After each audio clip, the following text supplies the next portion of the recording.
Bonjour les élèves, voici un nouvel exercice, un petit problème.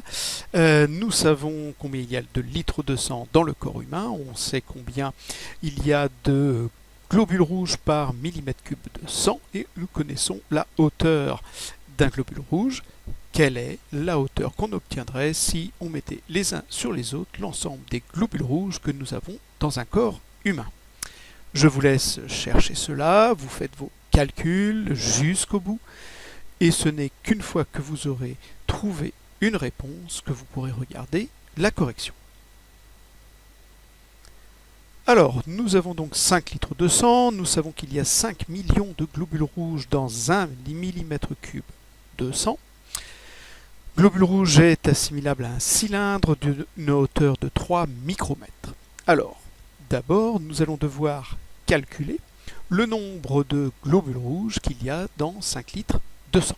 Comment est-ce que nous allons faire notre exercice? On sait d'abord combien il y a de globules rouges dans 1 mm3, il y en a 5 millions. Puis on va essayer de voir un petit peu combien il y en aurait dans 1 litre, et en fait on veut en savoir au total combien il y en a dans 5 litres. Donc on va procéder par étapes. Tout d'abord, nous allons essayer de voir un petit peu quel est le lien entre les litres et les mètres cubes. Vous devez tous savoir qu'un litre, c'est 1 décimètre cube. Un cube qui fait 10 cm de côté contient exactement 1 litre.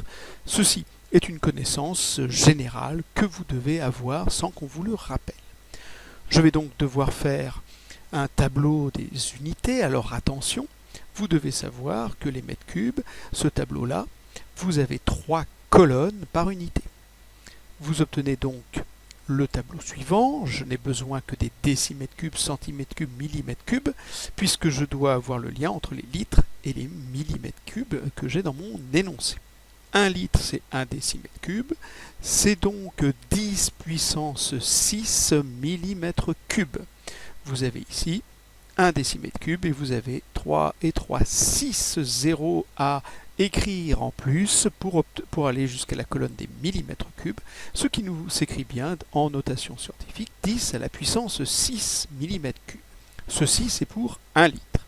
Or, dans l'être humain, il n'y a pas 1 litre de sang, mais 5 litres. Il faut donc multiplier par 5 pour avoir le nombre de millimètres cubes de sang humain. Vous avez donc 5 litres qui vaut 5 fois 10 puissance 6 millimètres cubes. Grâce à ça, on va pouvoir calculer le nombre de globules rouges, puisque nous savons que dans 1 mm3, vous avez 5 millions de globules rouges.